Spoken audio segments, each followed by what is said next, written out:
The morning was quiet in a way that felt deliberate, as if the world itself had held its breath, waiting for something long overdue to arrive. Frost lingered in the shadows of the porch, delicate and silvered, catching the first rays of pale sunlight and turning them into tiny prisms that danced softly across the weathered wood. I stood there, my hands wrapped around a mug that had long since gone cold, staring out at the fields beyond, empty but for the soft movement of wind across the tall grass and wondering at the silence that seemed to press against my chest. That's when I saw her, a thin, pale girl, standing a few steps from the railing, as if she had always belonged there, yet had never existed until this exact moment. Her dress was wrinkled in the way clothes are when they have been slept in or carried across mud, her shoes caked in wet soil, and her hair hung damp and tangled around her face, framing eyes that were far older than their years, full of a weight I could not yet name. She didn't speak at first. She simply looked at me, and the air between us seemed to thicken, to hum with some memory that had waited decades to be shared. A memory I had tucked away in corners of my heart, I had long since forgotten even existed. Then she spoke, her voice soft, quivering in the morning light, but clear enough that I caught every syllable, and the words she said made my chest tighten in a way that nearly knocked me to my knees. It was impossible, and yet undeniable. They were the exact words my mother had whispered in her final moments, words I had never spoken aloud, words I had carried silently in the hidden chambers of my mind for decades. My breath caught, and the mug slipped from my fingers, clattering against the porch and shattering into fragments that sparkled in the frost like tiny broken stars, but she did not flinch. She repeated them, slower this time, as if testing them, tasting them, trying to understand why they were hers to say, why she had been compelled to speak them aloud, and in that moment the air seemed to vibrate, charged with some invisible current that ran through the boards beneath our feet and into my heart. I took a step backward, hand clutching the railing so tightly my knuckles turned white, and asked, Who who are you? The words sounded fragile even to me, a whisper trembling against the soft wind. I I don't know, she replied, head tilting slightly, eyes flickering with a kind of confusion that was both haunting and profound. I only know I had to say them. I had to come. I felt a shiver crawl up my spine, slow and deliberate, as if the chill was being drawn from some deep, unseen place inside the house itself. It had been so long since I had heard her voice, my mother's voice preserved in the fabric of memory like an old, delicate tapestry. And yet here it was, carried through this girl, as if stitched across decades. I hesitated, torn between fear and the inexplicable pull of recognition, my body rooted to the porch, the frost crunching softly beneath the soles of her shoes. Then I did the only thing I could think to do. I held the door open and whispered, Come in. She crossed the threshold, and with her steps, the house seemed to breathe around us, exhaling a sigh that rattled through the floorboards and walls as though the old wood itself had been waiting for this moment. She paused for the briefest second on the threshold, eyes sweeping the interior with a careful, almost reverent attention, noting the chipped paint of the window frames, the faint outlines of where sunlight had fallen decades ago, and the way the wind stirred the curtain that hung unevenly in the kitchen. I I'm Elsie, she said softly. Elsie Rowan. That name lingered in my mind, a ghost I had almost forgotten. Rowan. I remembered it vaguely from my mother's old journal, buried somewhere in the kitchen drawer, its leather worn from years of quiet handling, its pages yellowed and curling at the edges. Somehow, some impossible way, this girl had drawn herself from the memory of that journal, or perhaps from the voice that had once spoken these words. I felt my pulse quicken, a tremor that ran from the base of my neck to the tips of my fingers, and I silently told myself to breathe, though the air seemed heavier than any I had ever known. The floorboards creaked under her weight, but it was not just the sound of wood giving way. It was recognition, a subtle acknowledgement from the house that it knew her, or perhaps that it recognized the weight of the moment, the fragile, quiet gravity of what had begun. I moved toward the kitchen, each step slow, deliberate, as though the movement itself would anchor me to reality. She followed, her hands clasped nervously in front of her, gaze drifting from the window to the old wooden table, to the jars of herbs that my mother had left, to the faded photograph on the wall. I could see the faintest quiver in her shoulders, the way her breathing caught and stuttered as if she were drawing from memories that were not her own. The light from the window fell across her pale face, illuminating the contours of her cheeks and the curve of her jaw, highlighting a vulnerability that seemed almost sacred in its fragility. I led her to a chair, and she sat carefully, hands folded in her lap, eyes tracing the worn edges of the table, the scratches that told stories I hadn't noticed in years. I felt my own hands tremble and the silence between us stretched, layered with decades of unspoken words, half remembered voices, and the lingering presence of someone who should not be here, yet was. The wind paused outside as if listening, and the faint rustle of leaves carried a whisper of memory across the porch. Brushing against the corners of the kitchen where dust motes floated like tiny ghosts in the golden morning light. I I only know I had to come, she said again, barely above a whisper, and I felt the house shift slightly as if leaning in to hear her, to witness this impossible reunion of past and present. I wanted to speak, to ask the questions that clawed at my throat, but the weight of her words pinned me to the spot. Instead, I sank into the chair opposite her, letting the silence stretch, letting the cold morning light pour over us both, letting the impossible settle into a fragile reality that I could not yet name. And as I watched her, breathing softly, eyes wide with the faintest hint of fear and understanding, I realized that whatever this girl was, she had come not by accident, but by some careful, deliberate path, guided by threads I could neither see nor comprehend, threads that had waited for decades to reach me in the quietest, most intimate way imaginable.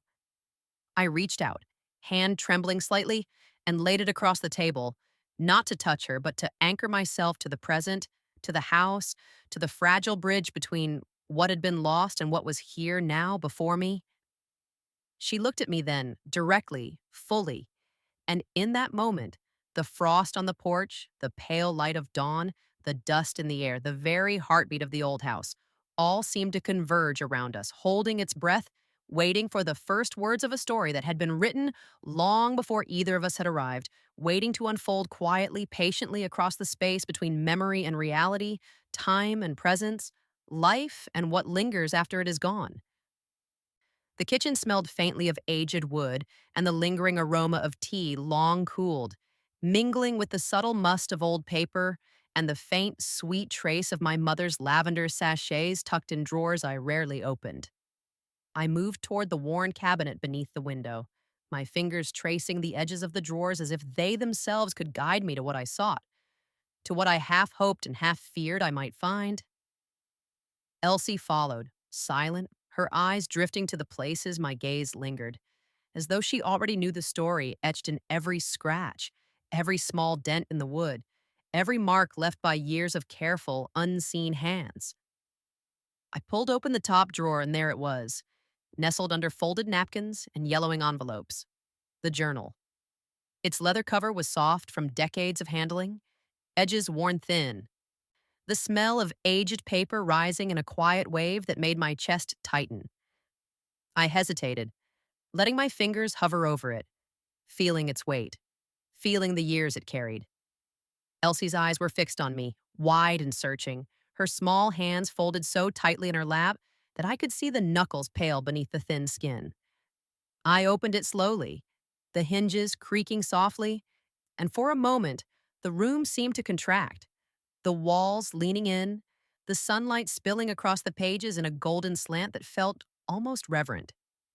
The first entry was dated decades ago, my mother's hand careful, looping, precise, every word carrying the rhythm of a woman who had spoken only when necessary, who had measured even her silences.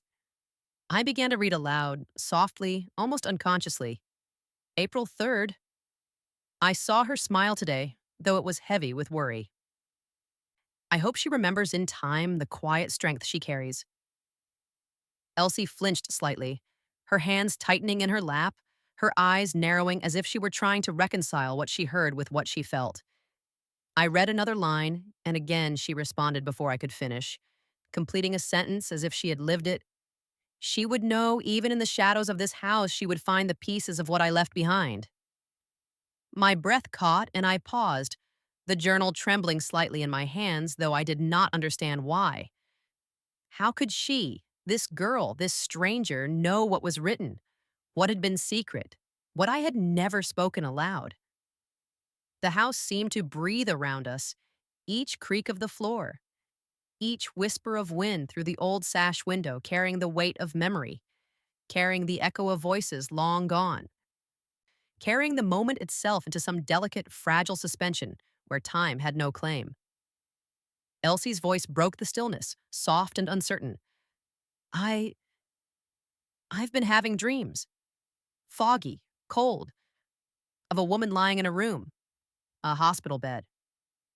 My stomach knotted as I listened, every instinct screaming that she was speaking of the room my mother had spent her final days in. The pale curtains, the chipped paint on the windowsill, the rusted radiator that had groaned and rattled with every gust of winter wind.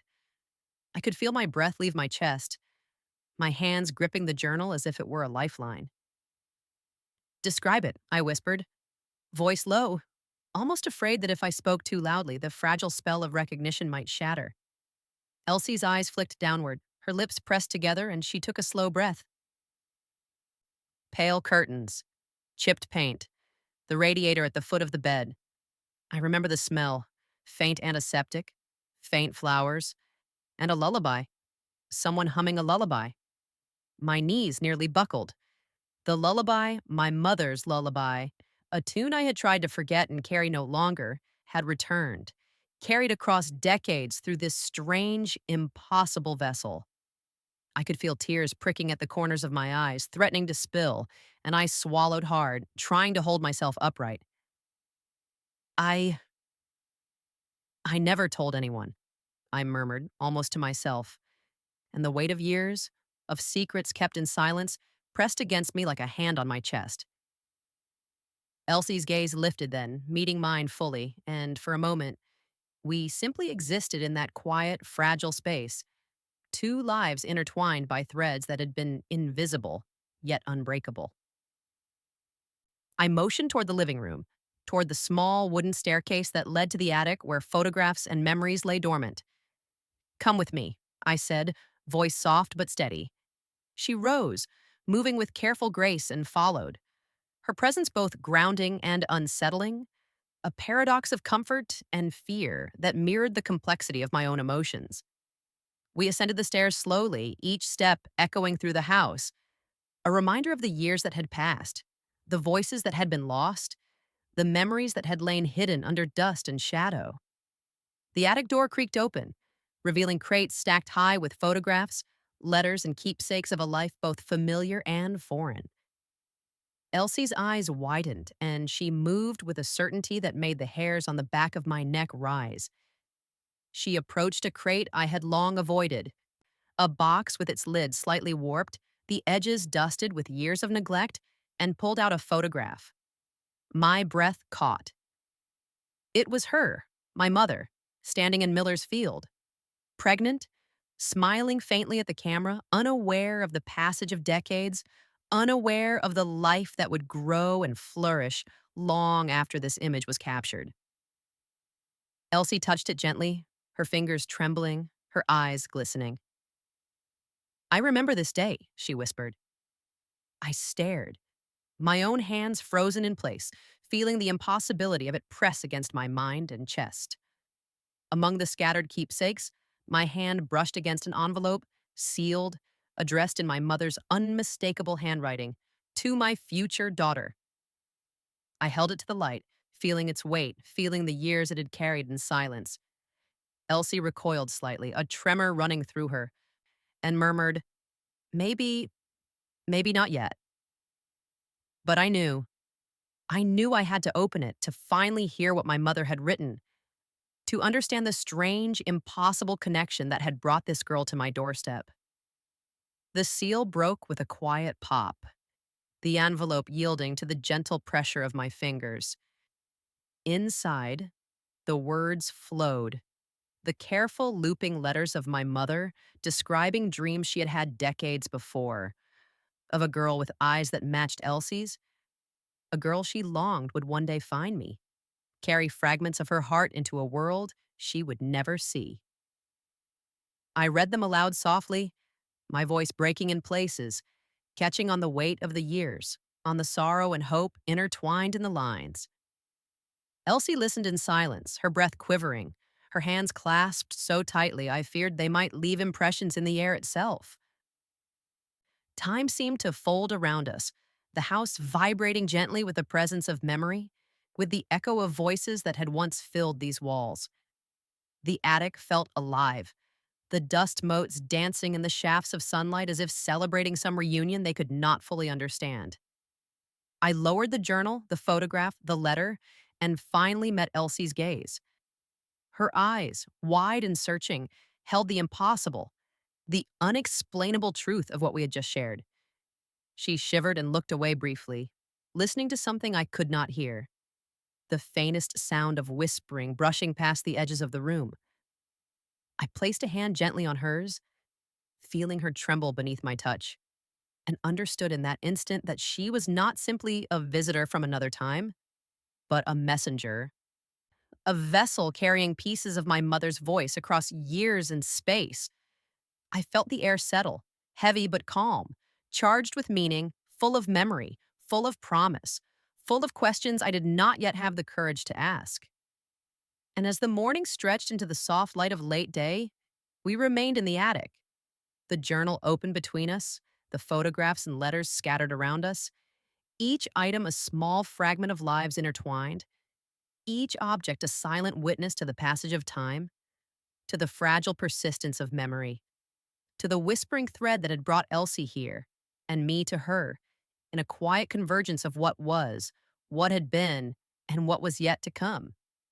The sun had lowered slightly in the sky, casting long, golden shadows across the farmhouse. Dust floated lazily in the slanting light, catching in the air like tiny flecks of memory suspended in time. Elsie followed me to the door, her small hand brushing the edge of the frame as though she could feel the pulse of the house through the wood. I hesitated before opening it, the weight of what had passed in the attic pressing against my chest. The wind outside was soft, carrying the faint scent of spring grass and thawing earth, the first hint of warmth after a long winter. Elsie stepped onto the porch, shoes leaving faint muddy prints, her gaze sweeping over the yard as though she recognized it, though it should have been unfamiliar. I followed, silent, the crunch of gravel beneath my boots blending with the subtle sighs of the house behind me. We moved slowly toward Miller's Field, the path bending gently around the old oak that had shaded my childhood play. The field stretched out before us, bathed in sunlight that caught the blades of grass and made them shimmer like silver threads. Elsie walked with a strange certainty, her eyes tracing the contours of the land as if memorizing every fold and dip, every stone that jutted from the earth. I watched her, unsettled, feeling the hairs on my arms rise. How could she know this place? How could she move with familiarity in a world she'd never lived in? We reached a small rise in the field and she knelt, hands brushing over the earth. She closed her eyes, inhaling deeply, her lips moving slightly as though murmuring words I could not hear. The sound of the wind shifted, and I felt it brush past me like a living thing, carrying with it the faint echo of my mother's voice. I took a hesitant step closer, heart hammering in my chest. And the air seemed to thrum with quiet urgency, as if the field itself was alive with memory. "You hear it too?" I whispered, my voice barely rising above the rustle of the grass. Elsie opened her eyes slowly, tears glistening in the corners, and nodded. "It's her," she murmured. "She's here." I wanted to question her, to demand explanation, but the words lodged in my throat. Instead, I crouched beside her, letting the silence stretch between us. The field seemed vast yet intimate, holding the weight of years, holding the memory of my mother's walks, her quiet sighs, her soft humming as she traced the path I now followed. Elsie's hands moved over the grass in deliberate, reverent gestures, and I realized she was remembering, not just seeing, but connecting to something beyond herself, something older, deeper. I felt a chill crawl along my spine, subtle but insistent, the kind that made the hair at the nape of my neck stand straight. We wandered the field together, her movements precise, almost ritualistic. She paused at each familiar marker: the twisted sapling near the creek, the stone my father had placed years ago, the small mound where wildflowers bloomed in late spring. She touched each one lightly, whispering fragments of words, fragments of memory that were both hers and not hers. I felt the weight of the unseen presence, the lingering echo of my mother's life, pressing gently against us, pressing us toward understanding. Eventually, we came to the barn, the old structure looming quietly against the horizon. Its wood was gray and weathered, the doors hanging slightly off their hinges. The smell of hay, dust, and time long gone enveloped us as we stepped inside. The lantern I carried cast a narrow pool of light, flickering and warm against the rough wooden walls. Elsie moved toward the far corner, where an old rocking chair stood, familiar yet distant, a sentinel of years past. She fell to her knees beside it, hands trembling, and whispered, "She's here. She's speaking." I held my breath, listening to the quiet hum that seemed to emanate from her, the soft cadence of a lullaby I hadn't heard since I was a child. The words were not my own, yet they carried the same softness, the same gentle cadence my mother had used when she whispered comfort into a small, sleeping room. The lantern flickered, casting long, wavering shadows that danced across the walls. I reached out instinctively, placing a hand on Elsie's shoulder, feeling the tremor beneath my fingers, the fragile thread of fear and reverence that bound her to this impossible moment. Her lips moved, repeating the words my mother had spoken decades before. And then, something new, a phrase I had never heard, gentle and deliberate, like a goodbye meant for both of us. I knelt beside her, overwhelmed by the mixture of terror, awe, and release that surged through me. My chest felt tight, my throat raw, yet I did not move to speak. I could not interrupt the quiet miracle unfolding before me. Instead, I let the moment stretch, the seconds lingering like droplets of dew poised to fall. The barn seemed to hold its breath. Every creak of the timbers, every whisper of wind through the gaps in the siding, every rustle of hay amplifying the sense of the unseen. I realized then that Elsie was not my mother, but a vessel, an instrument through which a message, a fragment of life once thought lost, could reach across time and space. She was the keeper of something older than memory, something tender and human, something my mother had left for me to find. We stayed there for hours, moving quietly through the barn, tracing its nooks and corners, listening to whispers that sometimes formed words, sometimes dissolved into silence. Elsie described them softly, unsure, hesitant, yet confident in the knowledge that she carried. I documented them in my mind, in my chest, in the rhythm of my heartbeat, each one a note in the symphony of the past and present. Later, I guided her outside, to the edge of the field where the last rays of sunlight kissed the horizon. She knelt again, hands brushing the earth, and spoke of memories not her own, dreams not hers, fragments of a life she had never lived. I watched, astonished, as the field became a living repository of stories, of love, of loss, of hope. The air shimmered faintly in the last light, carrying the scent of wildflowers and grass, the subtle undertone of something eternal. We returned to the house as twilight fell, the lantern's glow guiding us along the path. Each step was deliberate, measured, as though the world had slowed, yielding to the significance of what we had witnessed. Inside, I prepared tea, its warmth a fragile anchor to reality.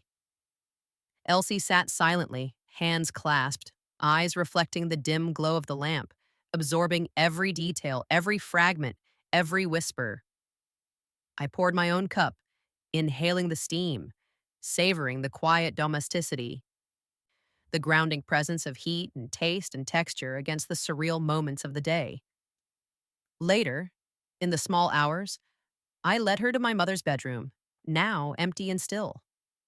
The bedspread smelled faintly of the past, of linens folded and stored and left untouched for years. Elsie moved to the bedside, fingers brushing the quilt, lingering on the edges as though reading them for meaning. She closed her eyes, tilting her head as if listening to a faint echo only she could hear. I stood silently, letting the moment stretch, letting the presence of memory settle in the quiet room, filling it with a weight I could feel but not measure. We spoke sparingly, fragments of conversation floating on the surface, the deeper truths remaining unspoken. I asked her questions, tentative, careful, feeling the delicate balance of curiosity and reverence, of fear and hope. She answered softly, sometimes with certainty, sometimes with hesitation, each word carrying the weight of something greater than herself. I realized that in her voice, in her presence, my mother lived again, not as she had been, but as a thread woven into the fabric of our present. As the night deepened, we moved to the living room, lanterns casting a warm glow against the shadows of furniture, the walls lined with photographs, letters, and keepsakes. Elsie sat cross-legged on the rug, examining a photo of my mother with a gentle touch, tracing faces, tracing hands, tracing lines of memory etched into the image. I watched, entranced, as she moved through the objects with a reverence I could not fully comprehend. Each item was a bridge, each touch a connection, each glance a revelation of what had been hidden for decades. Time became fluid, measured only by the slow, steady rhythm of breath, the faint creak of the floorboards, the subtle sighs of the house settling around us. Every detail, every texture, every shadow became significant. The worn edges of the photographs, the soft fray of the quilt, the faint scent of my mother's perfume lingering in a forgotten corner. And through it all, Elsie remained a guide, a witness, a bridge across the impossible, leading me gently toward understanding, toward acceptance, toward the fragile peace that had eluded me for so long. When the night deepened into a silence so complete it seemed to absorb the world, we moved to the back porch, stepping out into the crisp, moonlit air. The field stretched endlessly before us, silvered by the moon, shadows stretching and bending, carrying with them the weight of memory and hope. Elsie knelt again, hands brushing the earth, whispering words only she could hear, words that resonated in the quiet night, filling the field with echoes of a life once lived and a presence now returning, fragment by fragment. I remained standing, hands folded, heart full, chest tight, feeling the impossible, the inexplicable, the tender convergence of lives across decades. And in that moment, I understood the delicate truth that memory, love, and longing could transcend time, could bridge impossibility, could speak through voices not their own, could offer comfort, resolution, and connection, even when the living were long gone. The night stretched before us, long and gentle, holding us in its quiet embrace. And as I watched Elsie rise, brushing dirt from her knees, eyes shining with unshed tears, I felt a shift in the air, subtle but profound. The field, the house, the barn, the attic, the journal, the photographs, all of it seemed to pulse with recognition, as if acknowledging the presence of something it had waited decades to witness. We returned slowly to the house, footsteps silent on the path softened by fallen leaves. The lanterns flickered in the doorframe, casting long, trembling shadows across the porch. Inside, I poured another cup of tea, and we sat together in quiet reflection, letting the weight of the day settle over us, letting the unspoken truths rest lightly on our shoulders, letting the impossible linger gently in the air. The night, fragile and tender, wrapped itself around us, and I understood that this was only the beginning. The rising of moments, the gathering of fragments, the slow unraveling of secrets that had waited decades to be known, to be felt, to be shared. And through it all, Elsie remained, a living thread of memory, a vessel of love, a whisper across time, guiding me gently toward what I had longed to understand, toward what I had longed to hold, toward the fragile, precious truth of my mother's final, enduring gift. The morning light crept through the windows in thin, pale slivers, brushing the floorboards with the softest gold.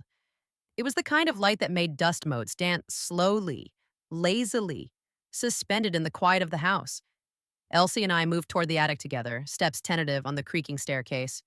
Each step seemed to echo in the empty space, stretching out long and deliberate, like a heartbeat measured in the silence of memory. I could feel the weight of what we were about to uncover pressing against my chest, subtle but insistent. The attic door groaned when I pushed it open, the sound reverberating through the narrow hall. The air inside smelled faintly of cedar and dust, of time folded into the corners like forgotten memories. Sunlight slanted through the small, high window, illuminating the crates and boxes stacked in uneven rows. The room was a collection of echoes: old photographs, journals, letters, fabrics folded and yellowed with age.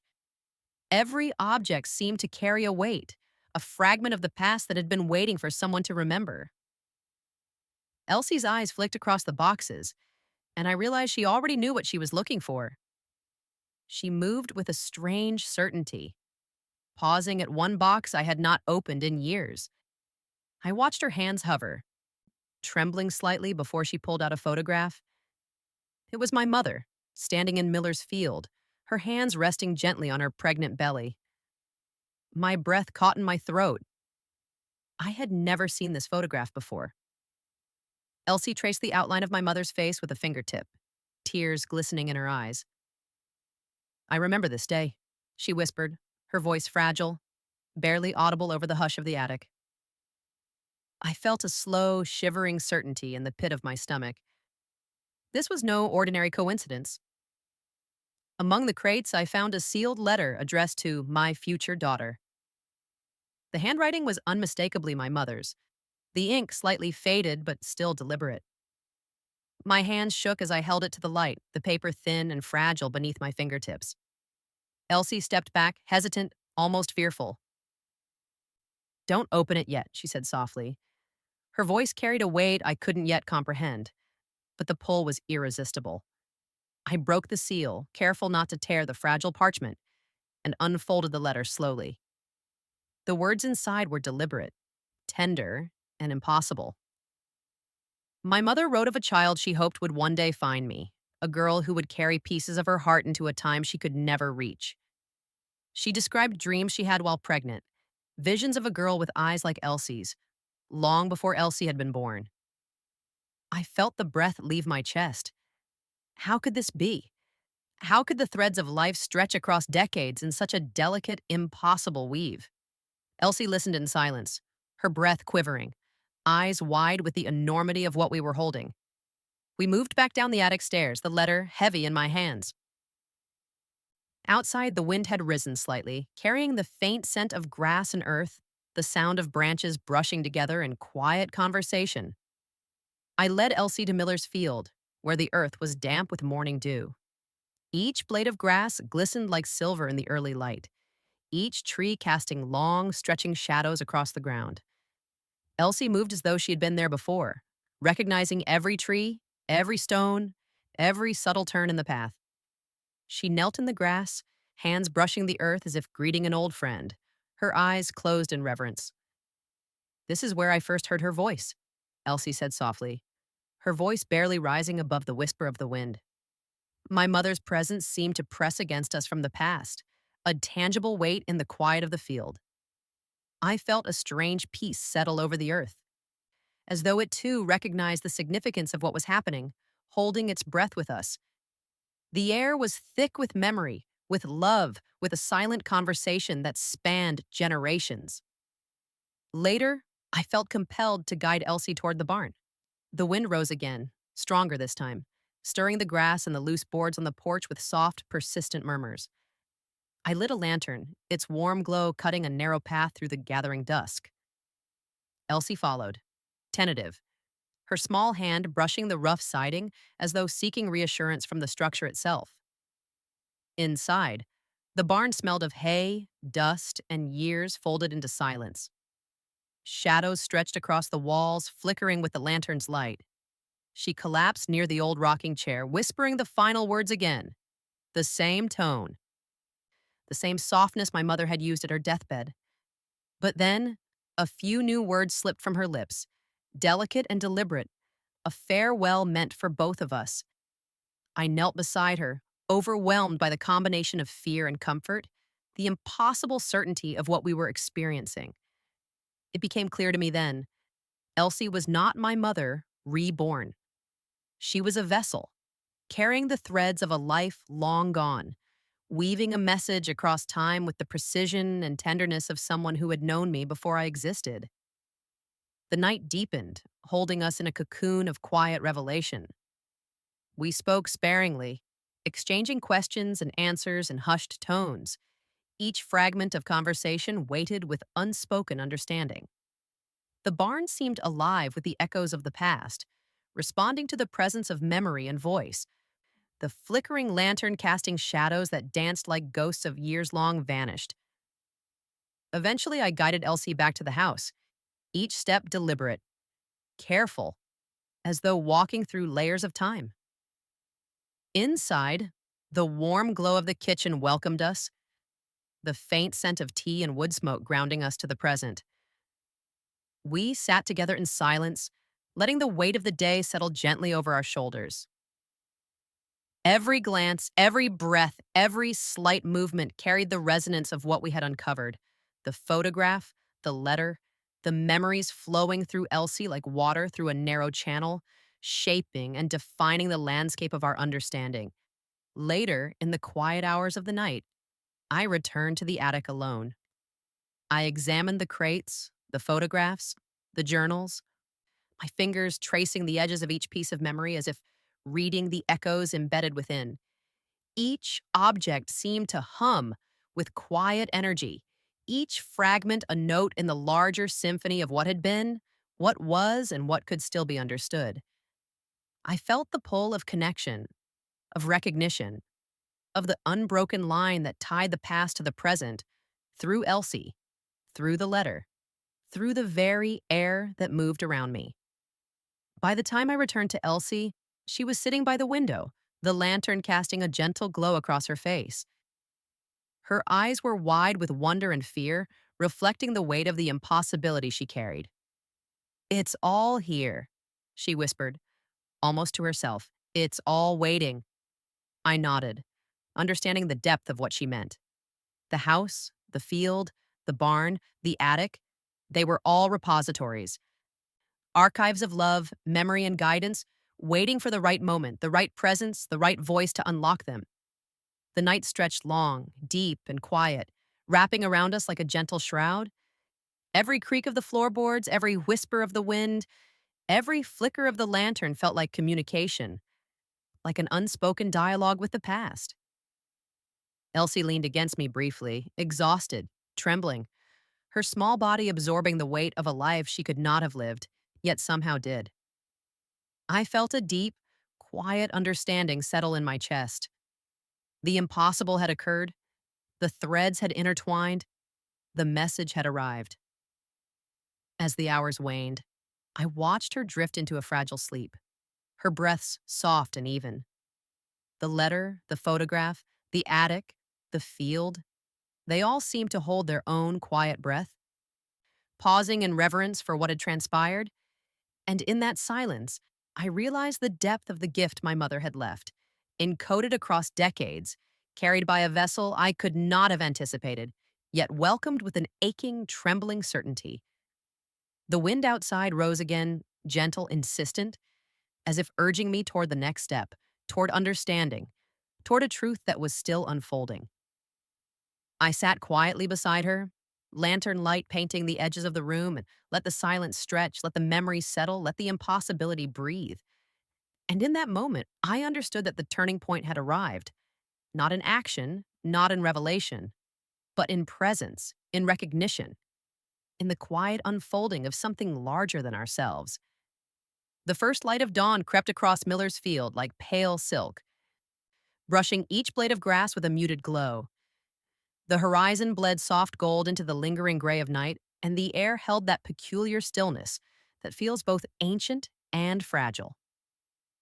Elsie sat cross legged in the dew, her small hands resting on the earth as though greeting an old friend. I stood behind her, my coat brushing against the cool morning air, watching the mist curl around the tree line and roll across the field in lazy waves. Each inhale carried the scent of wet soil, of grass, of memories that had been folded into the landscape for decades. She lifted her head slowly, eyes wide and shimmering, and turned to me. "I can hear her," she whispered. Her voice was soft, almost swallowed by the wind, but I felt it resonate deep in my chest. My mother's voice, or a fragment of it, seemed to stir in the air around us, gentle, lingering, and impossibly intimate. The field itself seemed to listen, holding its breath as if waiting for recognition. I took a hesitant step closer, feeling the weight of decades, the unspoken grief, and the strange, tender hope that had arrived with Elsie. We moved slowly along the path my mother had walked in her final months, each step measured, reverent. Elsie paused at each tree, each stone, touching them lightly with her fingertips as though tracing the lines of memory etched invisibly into the earth. She spoke occasionally in hushed tones, naming things she shouldn't know: the old oak by the creek, the slight dip in the field where wildflowers once grew, the stones near the fence post that had marked a forgotten corner of the pasture.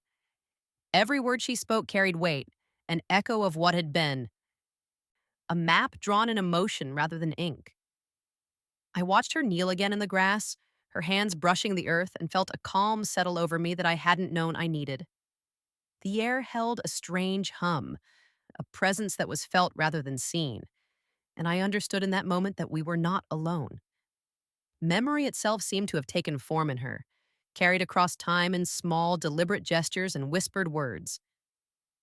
I knelt beside her, careful not to disturb the fragile thread of connection that stretched between us, and felt the hush of the field press softly against my ears. "Do you hear her?"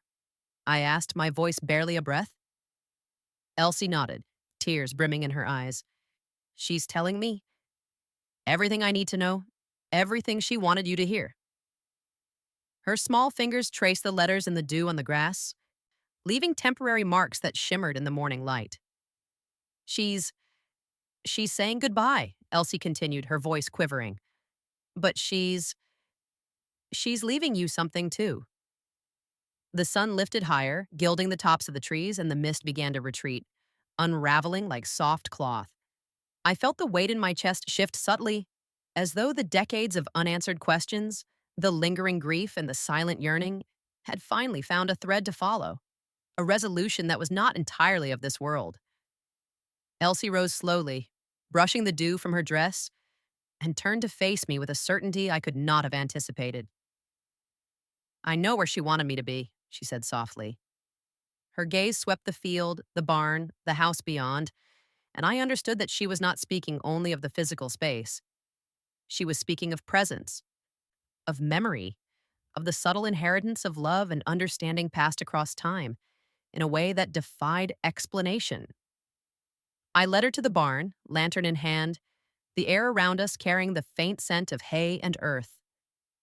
Inside, the wooden boards creaked beneath our weight, shadows flickering along the walls as the first strong rays of sunlight broke through the cracks. Elsie moved to the old rocking chair, resting her small hands on the worn arms. She collapsed into it, trembling, the lantern light casting a soft halo around her. She whispered again the last words my mother had said. The soft cadence, the breath, the pause, the rhythm of love and farewell entwined in syllables carried across decades. I knelt beside her, feeling a mix of fear, awe, and comfort. The air inside the barn seemed to hum gently, alive with the echoes of the past. The presence of someone who had loved fiercely, who had left threads of herself deliberately, carefully, for us to find.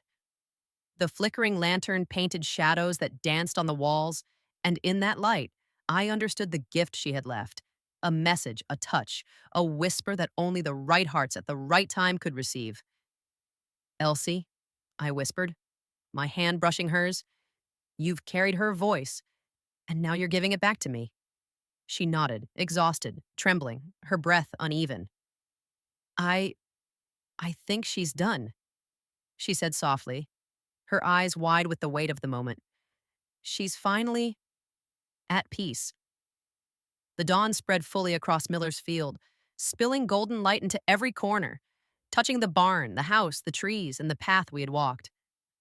I felt something settle inside me, a soft easing of the tension I hadn't realized I'd been carrying for decades. The questions, the longing, the grief, they were still there, but they had shifted into something gentler, a quiet understanding that carried its own relief.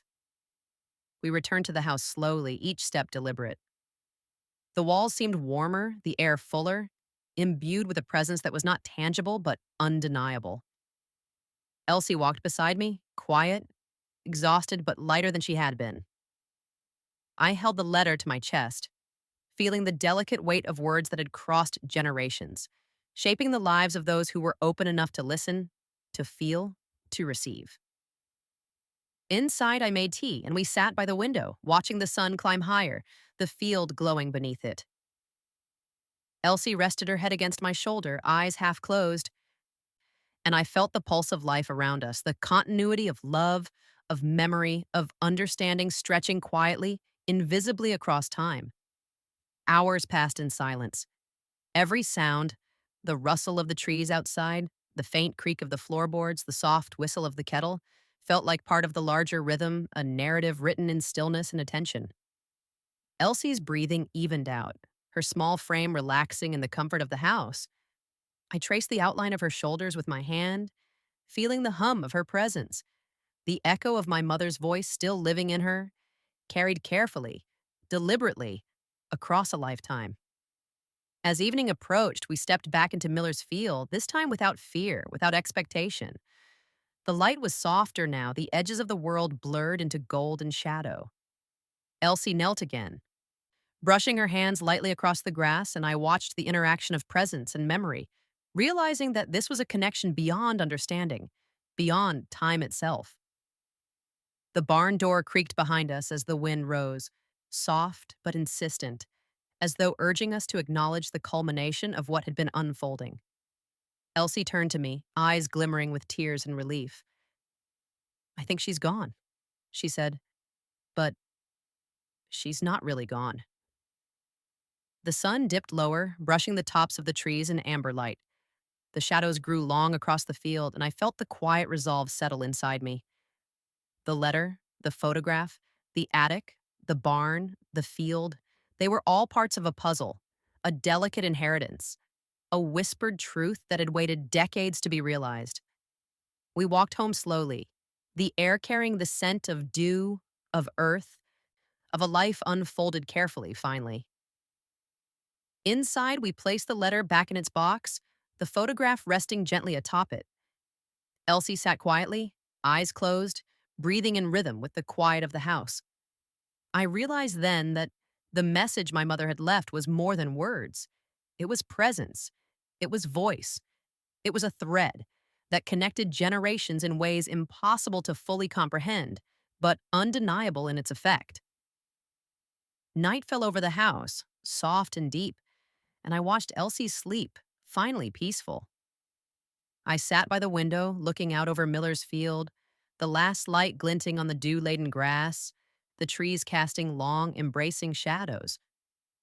I felt a quiet gratitude, a release, and a connection that was deep, lasting, and true. The wind rose again, gentle, and I felt the weight of decades ease from my shoulders. The message had been delivered, the voice had been carried, and the threads of the past had been stitched delicately into the present. I breathed in the calm, the understanding, the quiet love that had traveled across time to reach us. And in that stillness, I knew some threads are never broken, some voices once heard echo forever.